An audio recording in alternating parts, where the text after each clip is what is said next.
pool party where there was like 45 punks taking over the public pool, and there's families and kids and parents probably off the sidelines being like, "What's going on over here? What's with all the tattooed people, and why are half of them sitting in the corner wearing all black?"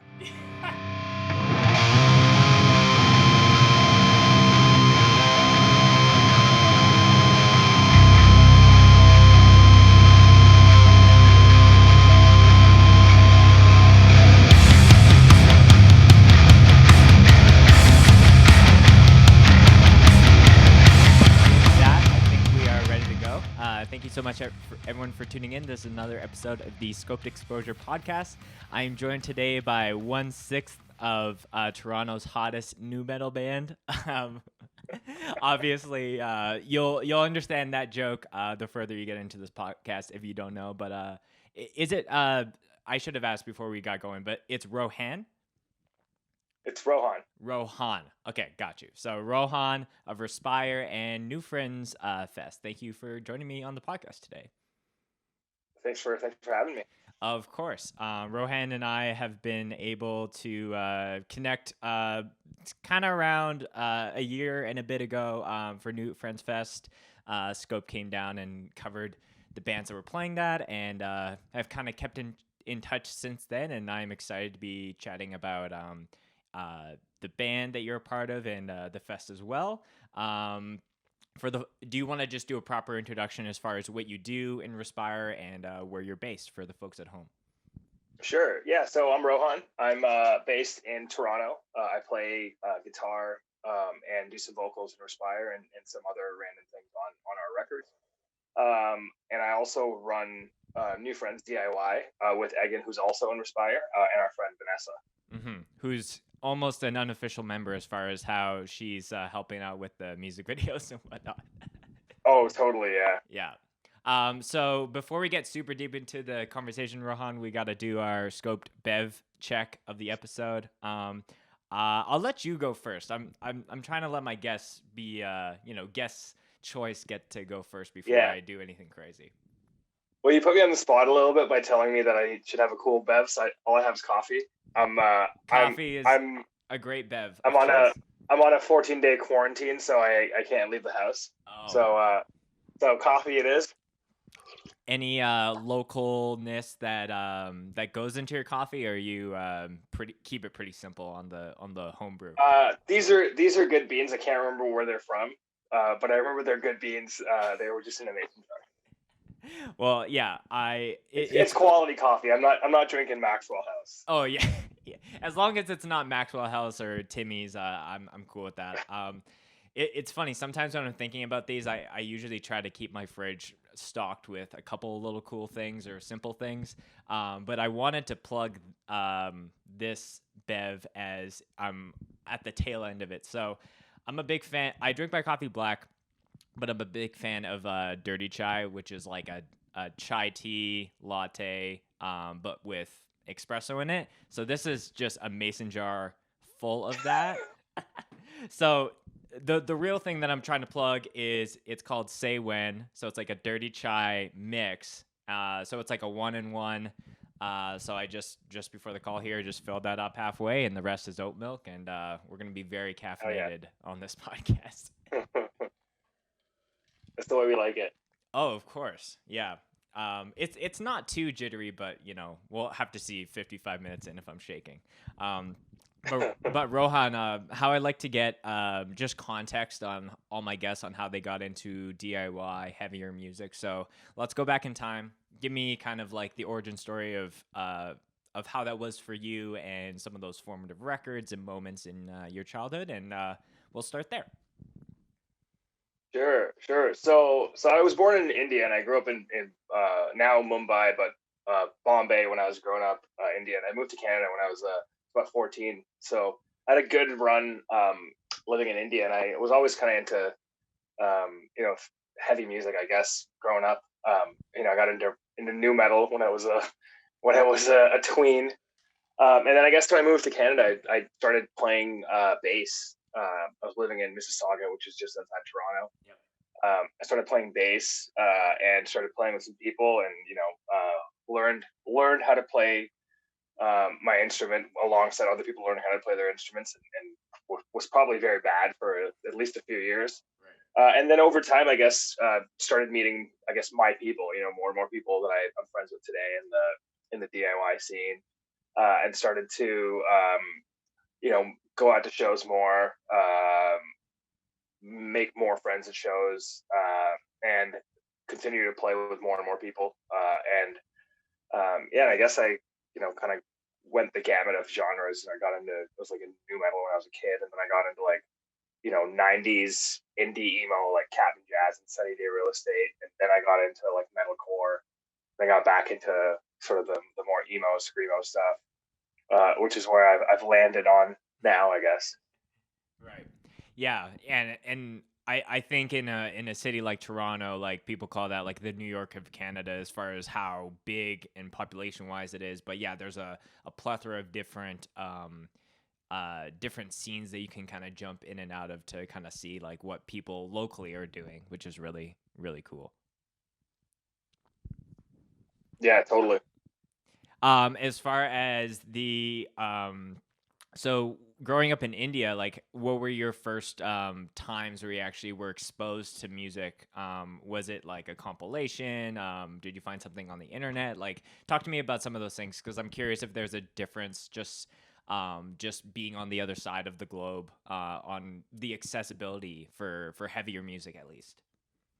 Yeah, I mean, I think I was kind of growing up as the internet was getting, bigger. I guess of my generation, like the probably the last one that grew up where the internet wasn't a part of our lives from the beginning. Right. So I guess like once I got on the internet and discovered like Napster and like LimeWire and stuff, I think that's how I was getting my music as a kid. So it was probably the same as a lot of people in growing up in Canada or the U.S. or wherever, where I went on the internet, went on forums, tried to find out what was cool, what bands were cool, and then I downloaded it illegally, and hopefully Metallica's not going to come after me. 'Cause I'm pretty sure I downloaded some Metallica songs back then too. I think Metallica would have to come after everyone if they were going down that route. Yeah, when you were going to school and stuff, like were kid like was wearing band shirts like a common thing, or like did you just kind of see that online? You're like, I don't know how the shipping is gonna get to me all the way out here. Yeah, no, I think I was probably a little bit. It was probably a little bit before band shirts were a thing, or maybe they just weren't a thing when I was growing up. But I think that even when I was in high school in Canada, I felt like an outsider in terms of my musical taste.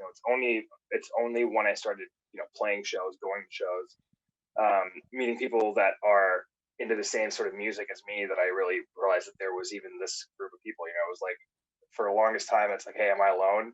Am I the only one that's into this weird stuff? And I was like, oh no, there's a whole community of people. Right. And I think I found that probably later than some people, but I'm happy that I did. Yeah. Well, yeah, it's definitely crucial, especially with the internet where you can actually see these shows and people are just, singing along and jumping around and you're like, does that exist in my small little Canadian city or town? But then just having that exposure and realizing, hey, like this is stuff that I can do every weekend. This is really sick. And yeah, like I'm not alone in that sense. Just so, when did you start playing in bands? Has Respire been the project that you've always been a part of, or was there stuff kind of between and before that? No, so I've been playing a lot of bands for a number of years. So probably I started playing in bands when I was probably about 15 or so. And like I said, they were pretty bad for a couple of years. But I guess the first sort of um, band that I can look back and I'm like, hey, these songs are actually pretty good. It could be better if I played them now. So I played in a band called Adello Truda, and Darren from Respire also played in that band. Okay. And it was kind of like a screamo-ish band, post-hardcore band. And then I also played in a band called Fox Mulder, um, which was based in Toronto as well. We had a couple of tours, and we did some cool stuff. And then towards the end of it, Darren and Travis from Respire were both playing in it as well. I played in a couple other bands with other members of Respire. Darren's been in pretty much every band I've played in. But I think pre-Respire, we all kind of played in. We played in like 5 or 6 different bands, but it was all just like different members of Respire playing in different combinations with each other. Yeah. And that's kind of how we all met. Is we were all going to shows. We were all playing in bands with sort of different people. So like I was playing in a couple of bands with Darren and Travis. Egan and Darren were playing in the band together. Ben and Darren and I played in the band together. So it's like we played in all these different bands, and then we decided to come together for the greater good. Yeah. No, it is kind of funny sometimes when you're playing in a band with some guys, and then maybe you want to start like a side project thing, and you're like, hey, come just do this with me, just so we can like record it or play together like one show. But having that experience with not training, but experience with playing with that drummer and knowing how to watch for certain things, it kind of makes any new project leap off just a little bit better in that sense. Oh, absolutely. Yeah. Like I know what Darren's going to do on guitar. So I'm like, I'm going to leave room because I know that this is the kind of stuff that he's going to put on there when I'm writing a riff, or, we know that this part's, we're missing a certain level of energy when we write the melodies, and we're like, hey, Travis can bring that energy on drums. And I know that's going to happen because we played together for so long. We had that kind of experience. The intuition of knowing what each other can do and what our comfort zones are and what we're good at and what someone else in the band might be good at. Yeah, it is this thing where it's like it is good to spend time with the people that you're jamming with and actually like learn the inclinings and things like that. Like I have a friend from up in Edmonton that he's been playing with the same group of guys in different bands, but essentially the same lineup for like since high school, and we're about the same age. Mm-hmm. So that's like 8-9 years, maybe even 10. So it's weird to like I've played in bands where I've been playing with someone for a year or like 5 years. Like it's just weird sometimes to like start from scratch, but sometimes the connection is good right off the bat. So totally. Yeah. And we're all best friends in Respire. Like the whole Respire family bit is, I think it's pretty accurate. We consider ourselves like a family where we hang out, where we like being around each other. So it definitely helps when everyone's kind of on the same page in terms of things like that as well. Yeah. Like I've heard it from other people too, where like it's just as important to hang out and like be homies with your band versus just getting together to only practice. So I've been in bands where it's been both ways, where it's like, are we just hanging out too much and not practicing enough, or are we only focusing on the music? So it's about balancing out for sure. Yeah, and sometimes you gotta recalibrate a bit and rally everyone to change their focus from hanging out to playing music. Yeah. And I'm usually the guy that does that. I'm kind of the bad guy, the bad cop in the band. Yeah. I'm like, hey guys, all right, let's this story time was great, but let's work on this thing because we only have like half an hour left. Right, the 5-minute break has turned into 15, so let's let's put the train back on the tracks. Totally. So the first time that I actually got to see Respire in the flesh was at New Friends 2019. And, I think for me, that fest, I look back on and think that it was definitely taking me out of my like comfortable like hardcore metalcore circle as far as the way I film bands. So being completely exposed to this like more like actual DIY scene. Lots of like scram and screamo. I'm not trying to upset any genre preferences or anything, but that was the first time I saw you guys, and you guys have a pretty there's a lot that goes into call it the Respire lasagna as far as sonically. There's a lot of different things going on, and I remember when I posted that set, a lot of people that I didn't expect that were going to be into it were messaging me being like, oh, this is really cool with the violins and the different, echoes of the vocals and the singing. So got a lot of positive feedback.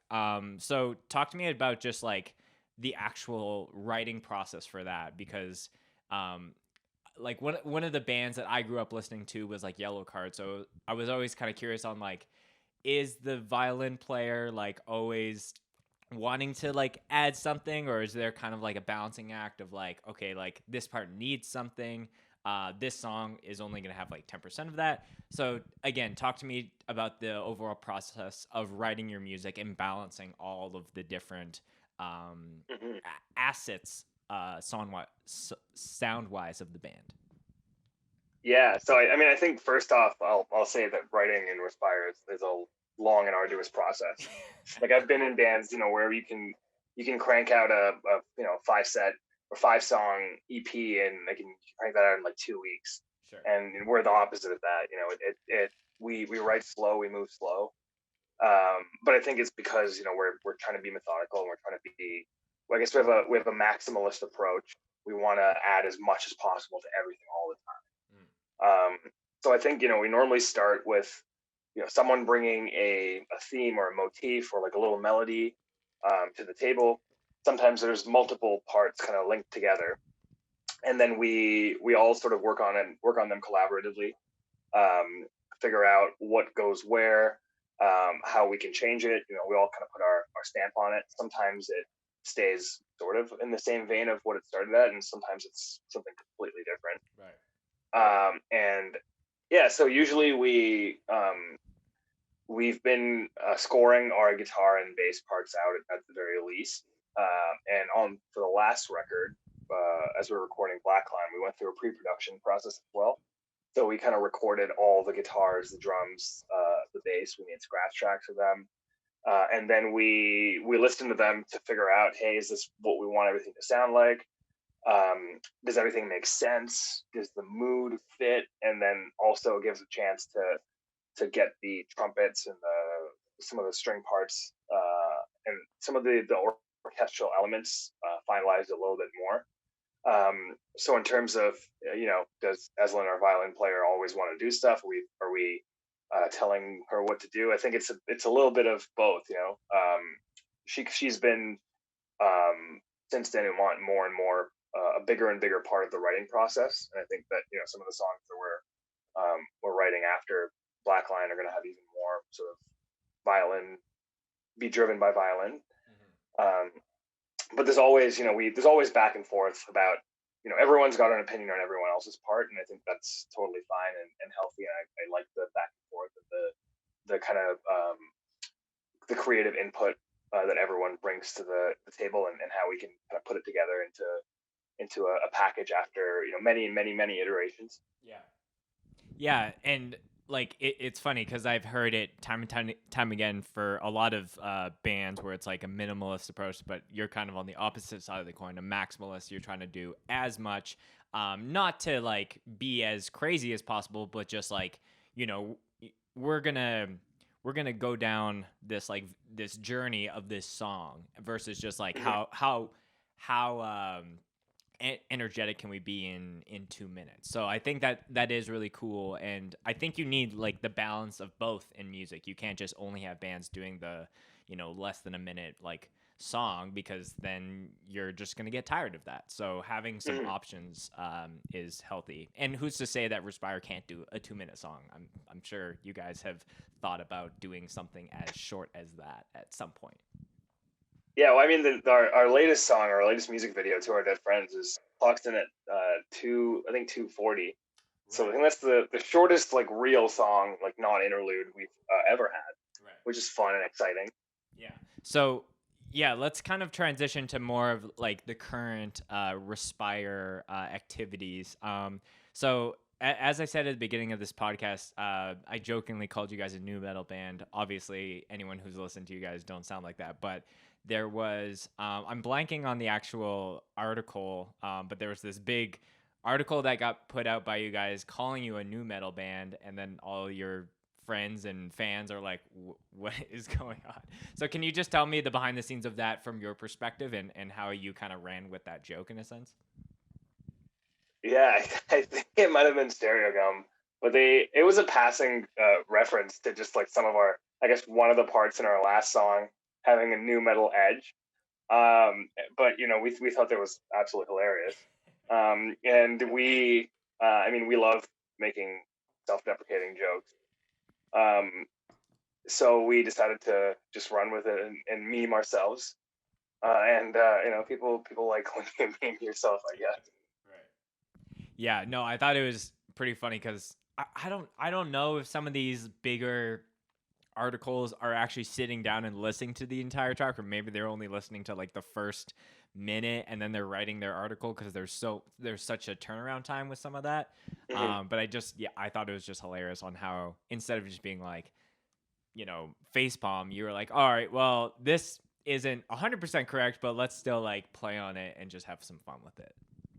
I mean, there's a 15-second part of the song that if you heard that, you'd be like, okay, that could be in a new metal song. So maybe that's what he was Sure. implying. Sure. Yeah. Yeah. I guess that makes sense. But it was funny, just at the beginning of this podcast where like a lot of the early stuff that you were listening to was new metal, and you're like, oh, that's kind of cool. Maybe maybe that part was pulled from within me from that long ago. But yeah, that's pretty funny.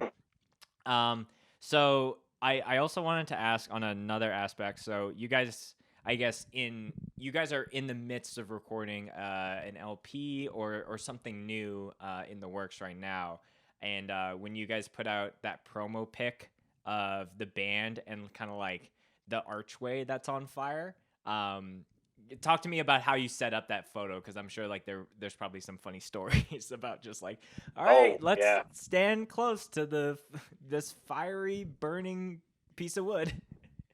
Oh, it was actually a great. It worked out so well. So we had this idea. We wanted to do just a really hard profile pic, and there's the record has a lot of fire imagery. Some of the themes are around climate change. A lot of it was inspired like late last year when it seemed like you know the world was on fire. Little did we know how much worse 2020 was going to be. Yeah. But but so we had this idea to do this fire photo, and then we were trying to figure out where we could do it. And our drummer has a house in Burlington, which is another suburb, and he's like, we could do it in my house, but it's a little too in the suburbs. And then it turns out he has this friend who lives out in Ancaster, which is, I guess, about an hour away from Toronto, Okay. and in sort of in the country. And he just has this land, and he told him, he's like, hey, we want to do this. And he's like, oh yeah, totally.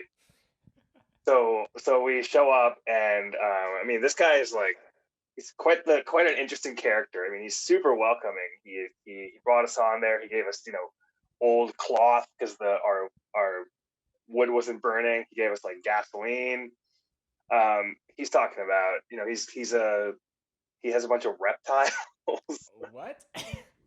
He has reptiles that he brings to the movie set. So he has like a bunch of snakes and alligators, and he calls himself Reptile Robbie. It was just a very, very zany place that we went to, and it's we're all very Toronto. We're all kind of city people, except for Travis, our drummer, who's maybe a little bit more country. Sure. But so we were kind of out of our element in this country, on this almost farmhouse with this guy who's got a bunch of reptiles, and we're burning a bunch of stuff, and then him and his friends are also burning a bunch of stuff on the side, but that's just what they normally do. Oh, you guys were burning stuff at the same time? Yeah. So they had like a huge fire pit, but no, it worked out really great. We got our friend David Pike to take the photos. He's a fantastic photographer. Right. We've known him for a long time. He's sort of in the commercial world, so I think he also really enjoyed the chance to do something a little bit more editorial and gritty than some of the stuff that he'd normally do. Right. So yeah, and I it came out really well, and I'm really happy with how cult we look. Yeah, no, there is this weird thing where subconsciously our brains, when we see, like, because now that we live in a digital age, we see so much photography, whether it's on your phone or photographers uploading to Instagram and blah blah blah. But there's something in our brain where we give more credit to a photo the more extreme it is. Like if someone's just at the dog park, here's the skyline, click, like we've seen that a million times. But if someone has gone out and it's minus 40 degrees and there's icicles off of cars, like you can just feel that. And that picture, it just took more for that person to take that. So as soon as I saw that, I was like, oh, okay, this is very very intense. Did you guys have to? Well, we hadn't. we hadn't done anything for a while. We hadn't done anything, for several months. We'd been pretty quiet, and we knew that this was the first thing we were going to announce. So we wanted it to be eye catching. We wanted it to be something that would draw you in. Yeah. Well, I think you guys like knocked it out of the park on that regard. So when you lit it, did you like walk up to it, or did you stand and then like tell me about that process? So it took a while to get it lit, and we tried to soak the wood in gas to get it lit, and it wouldn't work. So we had to soak some torn up clothing in gas, Right. and then wrap it around the wood to get it lit. Yeah. So we got it lit, and then we were about 4 or 5 feet behind it, and the photographer it was between us and the photographer. Oh, okay. So just maybe the lens that they chose made it seem like you guys were a lot closer. I see. Because that's it was actually really hot, very close to it. So I'm glad we were a little bit further away. Well, yeah, like I've seen multiple music videos of bands playing in a field, and there's a burning car behind them. But like, even though it's a few, I'm not really good with distances, but if it's like a good ways away, like the drummer who's like playing and already sweating can really feel the heat behind. Oh yeah. But mad shout out to Reptile Robbie for making that happen. Yeah, for sure. Reptile Robbie did make it happen. I'm kind of curious if he's got an Instagram or something. It sounds like he's got a good reptile thing for a business sense. Probably, yeah. Yeah. So as far as we've touched on a couple things, but as far as what you guys are actually working on, can you just tell me about what fans of the band can expect as far as like I totally understand if you can't talk about specific dates or anything, but just tell me about like what people can expect, from now until either the end of the year or beginning of 2021. Mm-hmm. Sure. So yeah, we're releasing, I guess, our third LP. It's called Black Line, and it's out on Church Road Records, which is based in the UK. And it is what's coming out on December the 4th. Cool. So it's it's pretty soon. And it is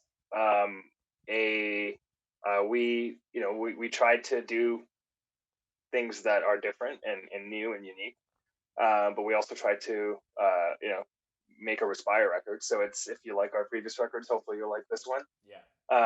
We're obviously trying to change and evolve and do different things and adapt and not be in stasis. Mm-hmm. So we've tried new things, but I'm really excited for it. It's been a long time coming. It took us almost 2 years to write it. It was almost 6 months of production. It's been almost 6 months since production was done. So I'm looking forward to getting it out and being able to share it with everyone out there. Yeah. Was the original plans of the timing of the release the same as it is now, or was it going to be around the time of New Friends 2020 before the world started shutting down? So when we first started kind of recording, we were hoping to record and then get everything done and have it released in time for a tour of Europe in the summer. Oh, okay. And then we just were not going fast enough at all, and our tour plans were kind of falling apart at the same time. And I'm, in hindsight, I'm pretty glad that we didn't plan to tour Europe in the summer, because it would have been a lot more complicated if we'd already gone down the road of planning it. Right. But so we were hoping for summer, and then that didn't work out. So we decided to just take our time with it and push it until later in the year. Yeah, we had to push the record a couple of weeks from the original release date, when our original label, Holy Roar Records, imploded. But that didn't, that only set the record back a couple of weeks. So we always planned to have it around this time, towards the end of the year. Gotcha. Yeah, and I think it's this whole time is just a constant just game of adjustment and adapting, and not being all woe is me, because the entire world has it rough right now. So I think it is really cool that even though shows and live music has like hard stopped, and as sucky as that is, the music has not. People have still been writing music, recording music, doing new bands. So I have to, congratulate, but and also applaud anyone who's giving new music when we can't go out and enjoy those songs in in the flesh yet. So Oh yeah, it's pretty wild because I think we wrote this record, and before, most of it was before the pandemic and all the other, pretty extreme things that happened in 2020. And the more we wrote it, we're like, wow, this is such a 2020 record. yeah, Everything about it is reflects the anxieties and the stresses and the fear that this year has brought all of us. yeah, it's definitely going to be interesting. For myself, I've tried to be as optimistic and hopeful as possible, but I think the overall vibe for me has been like the whole idea of this pandemic has become political, and it really shouldn't be when you're just thinking about like empathetically, like not doing stuff so you're not overwhelming hospitals, you're not infecting other people, and not everyone can get on the same page as that alone. So I'm just like, all right, where's that vaccine? I just need that vaccine, and then I can Yeah, just move on and start things in a way where a lot of people who had plans for this year can kind of just adjust that for hopefully 2021. No, yeah. I think the scariest thing is how many people seem to be living in a completely alternate reality. right. And Yeah. I think that's the part that kind of scares me personally the most. Where it's, even if there's a vaccine, like this is kind of um, this is kind of taken the cover off so many of the problems that we have in our society, and the fact that there's 30, 40, 50% of people living in a reality that where truth doesn't matter or science doesn't matter is it's pretty scary. Yeah. Yeah. Yeah, I think it was very stressful with the US election to be like, okay, are we going to have uh the next term of presidency, is it going to be reliant on science and facts and not just like this delusion of, oh, I can just, yeah, it is just absolute, it's just a madhouse out there. So I'm glad that, Mm-hmm. you know, there's sights that the end is near. We still have a few months, even half a year to go, but the we're probably mostly through it. I want to I'm ask, hopeful. yeah, trying to stay hopeful. Um, Yeah. your camera's a little out of focus. I don't know if that's just like I press the button or something. Does that do anything? No, not yet. It did correct itself earlier, but then What if I just do this? Sorry, my laptop webcam isn't working, so I have my phone no, that's okay. set up here. I think it's because it's so bright behind you. What if I like do that? Is that better? Or is that too Just creepy? Am I like leaning over now? no, it's fine. Well, let's see if it just kind of jumps back, and we'll just kind of keep What? it. Hang on, let me turn this light on. As soon as you moved it, it worked. So maybe it just needed a break. Yeah, yeah, I think it's just so bright in your room that it's hard to balance it. So yeah, I don't know. It's strange.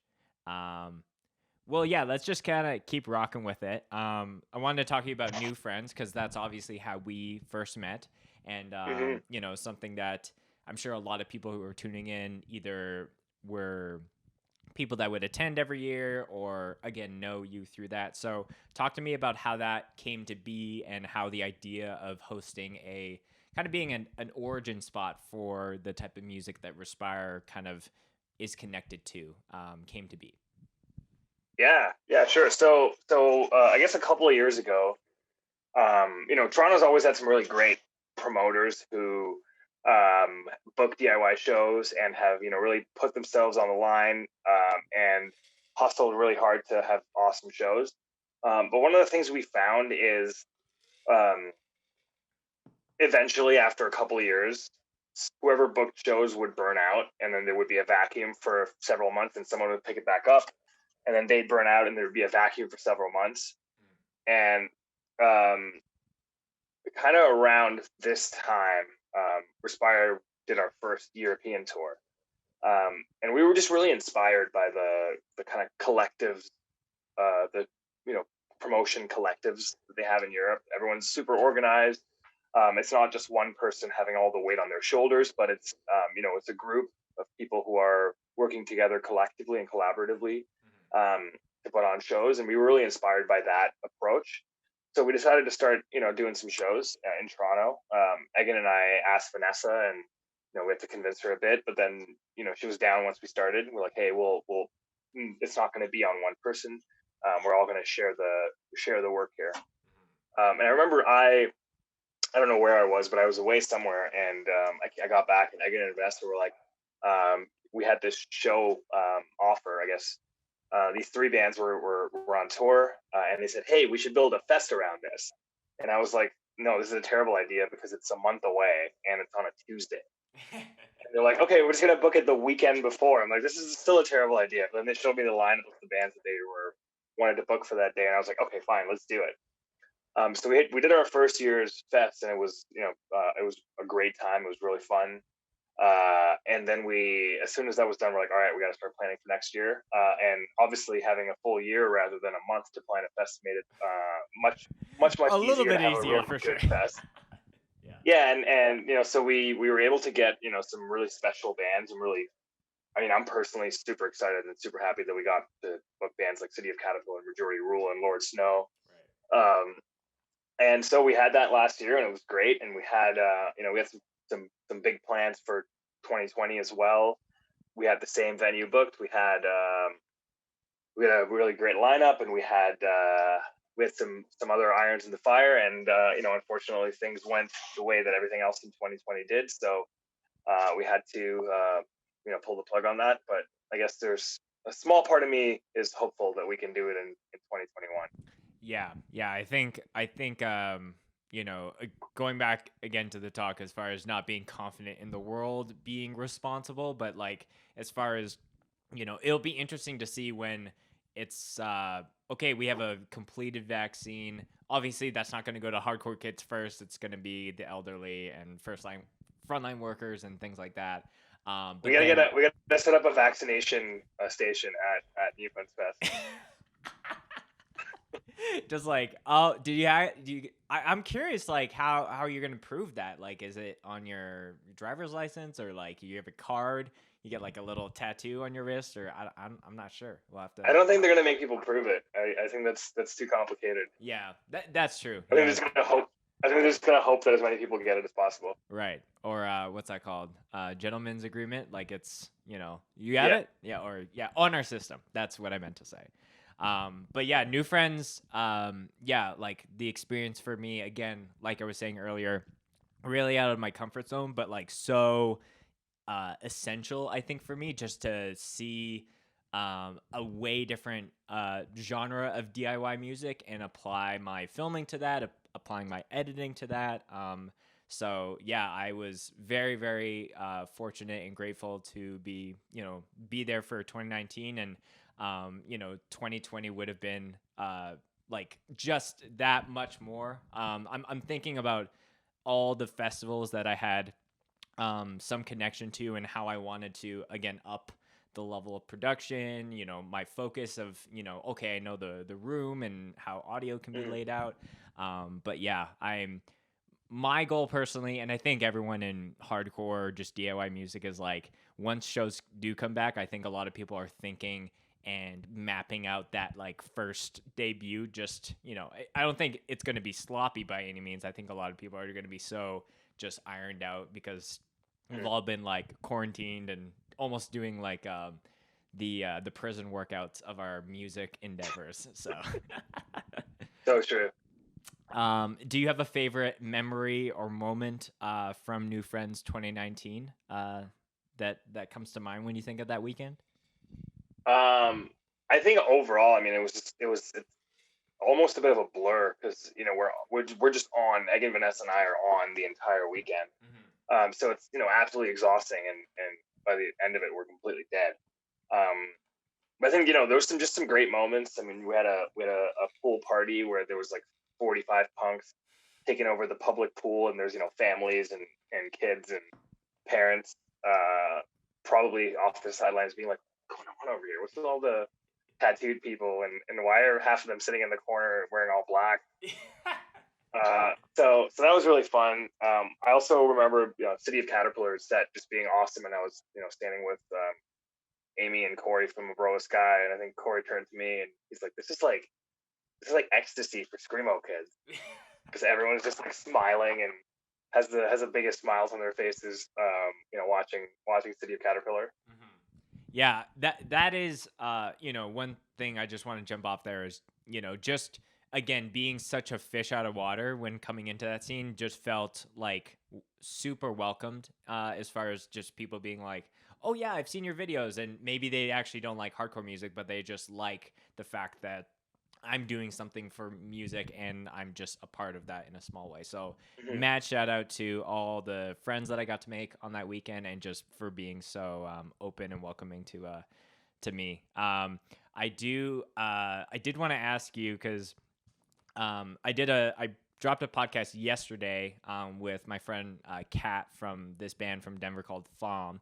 We were just talking about diversity in bands as far as female representation, non-binary representation, and she was saying that there's a plethora of fests all throughout Canada and the States, but there's a lot of them that maybe only have the token band that has a girl in it, or token things like that. So when Egan and Vanessa and you are planning bands, like how do you think we or festival promoters as a whole need to approach like making sure that the festival lineup isn't just only white dudes or Mm-hmm. things like that?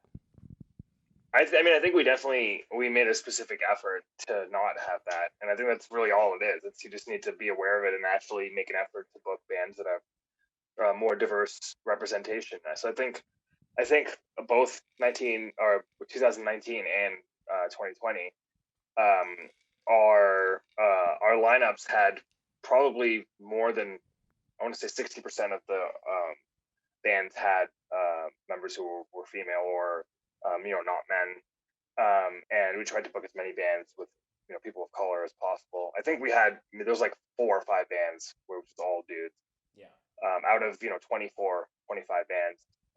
So I think we made an effort to diversify the lineup and make it so that people can, the audience or the crowd can see themselves in the artist, Yeah. and they can see people that look like them or have the same skin color or aren't dudes or whatever that may be. We wanted to reflect the performers in the audience. Yeah, and I think like Kat was saying, with things like punk or DIY, like some of that is already kind of set up where it is so diverse as far as it's not like, oh, I have to really look and find those bands that could make a lineup. Like it's just kind of more common that way, but just more, she was saying like capital H hardcore, where it's just, Mm-hmm. all your bros and the homies and who can mosh the hardest. So I think it needs to always, no matter the genre in a heavy music space, always thinking about that. Obviously, you can't have every single local show be the most diverse thing, but if you're planning a festival and you're asking bands to travel or fly in or what have you, being open to being like, okay, like, we can have 3 metalcore bands for, what we're doing, but, let's look at more than just call it the top level of bands that are popular right now. Yeah, I think. Yeah, and some of that's also giving a chance to bands that might not otherwise have a chance. And I thought every band that played Youth Fest Fest last year was really really good. Yeah. So I don't think we're sacrificing on quality to get diversity and representation. I think it's possible to have both. Yeah, I think, and I was chatting with a friend about this, just like it's not about like, oh, like we got to make sure our fest is diverse. It's like there's actually really good bands, but I think a lot of people, there's like a popularity side with DIY music that I always struggle with, and a lot of the time I'm like, hey, look at these bands that have people of color and all these different representation aspects. They're just as good as all these other bands that people are freaking out about on Twitter. Mm-hmm. So I think it's, I was even thinking about when we booked the Scope 2 year, I wasn't thinking about, okay, I gotta have a band with a girl in it and like a band with non-white members. I was like, Dare's a sick band, and then I was thinking about bands in that area, and I also like No Right, and we kind of hit both of those without even thinking about it. But I think surrounding yourselves in a friend sense with those people, so it doesn't become this question of oh, we got to posture ourselves. So Absolutely, yeah. super key. So as far as other, new friends things are concerned, one thing I also noticed is that um, the the focus of the fest was, yeah, we have like 3 days full of packed full of bands and music and merch and things like that. But what was the, I guess, idea for you guys to create other little events, whether it was like the merch swap or the swim meetup or karaoke nights? There always seemed to be Mhm. something going on, and like setting that up for people, like you can come to this or you can go do your own thing. So because not every fest does that, which I think is important to Mhm. highlight for you guys. Yeah, I mean, I think that's once again that's the inspiration from the European fest and the European promoters. I mean, Respire was lucky enough to play a few fests in Europe. So we played Crimea River Fest, we played Keel Explode Fest, we played Family Fest, and one of the things that we really loved about these places is the some of the extracurricular activities Right. besides the music. So at Crimea River Fest, there's a day where everyone at the fest either goes to the pool or goes to play mini golf. And so there's like the people just split up into those two groups, and we're like, that sounds like a great idea. It's like, hey, if there's a pool, we have it in the middle of summer. There's a pool nearby. Let's do that. And we're like, hey, what else can we do that is cool? And one of the things I thought is, hey, we have, we've all been going to shows in Toronto for years. We have, my closet's like 80% band shirts. I don't wear some of them, so let's try and see who we can trade our shirts with. Um, or the same thing with the tie dye event. We're like, hey, we're gonna sell the fest shirts. It'd be cool if people had a chance to do this. So we're just trying to find ways to include people and build a community.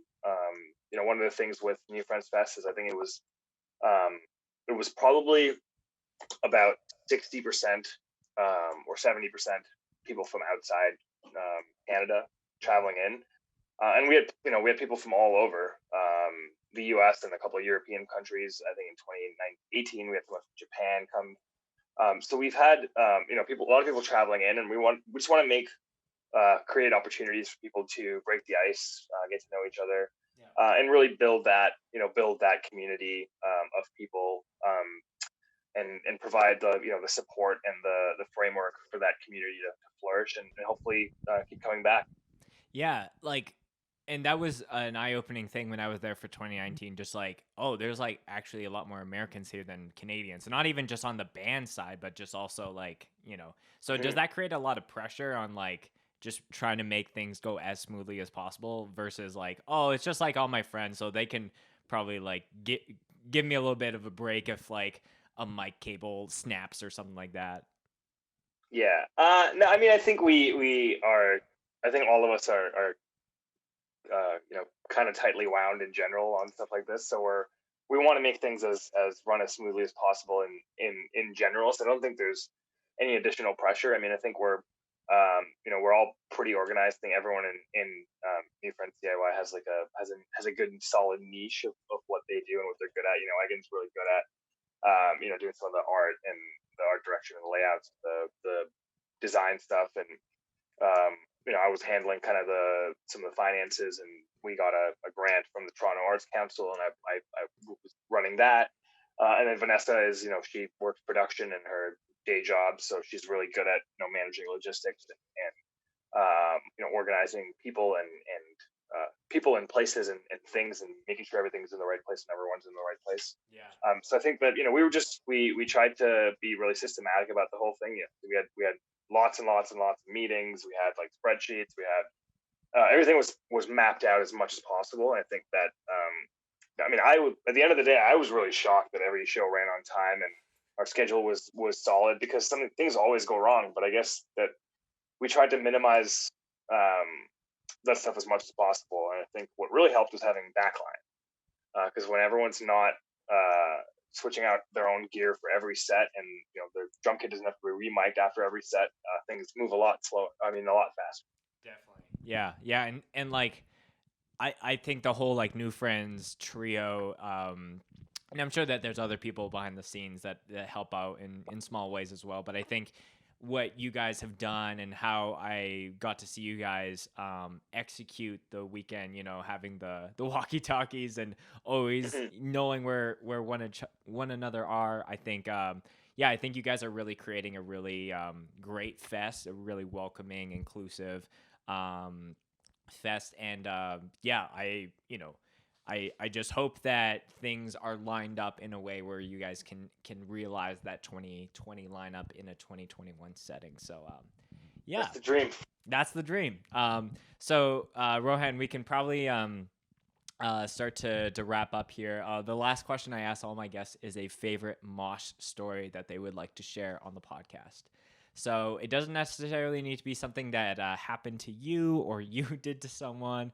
Whatever's the first thing to your mind, whether you're at a show and saw something, is kind of how we end things here.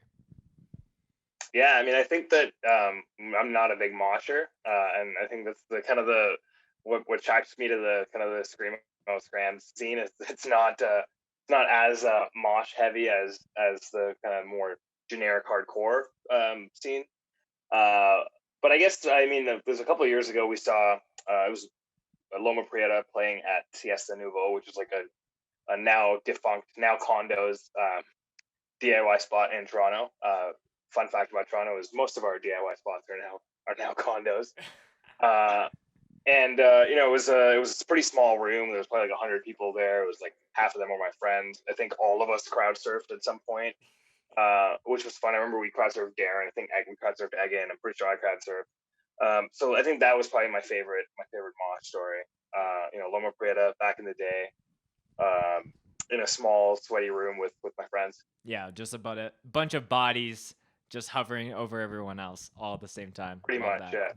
Yeah. Again, this has been a blast, bud. Anything you want to plug? Places that you want to send people after this podcast wraps up? The floor is yours for whatever you want to share.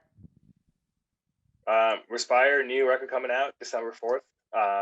Go to respirefamily.com. You want to listen, look at our videos, pre-order. That's about it. I have nothing to share for New Friends yet because we can't make any plans quite yet. Yes, yeah. But I want to echo. I'm probably going to drop this podcast around the time of the release, whether it's the day of, day before, or day after. But I appreciate your time, Rohan, as far as talking to me about these things, and it's always very good to chat and catch up with you. Awesome.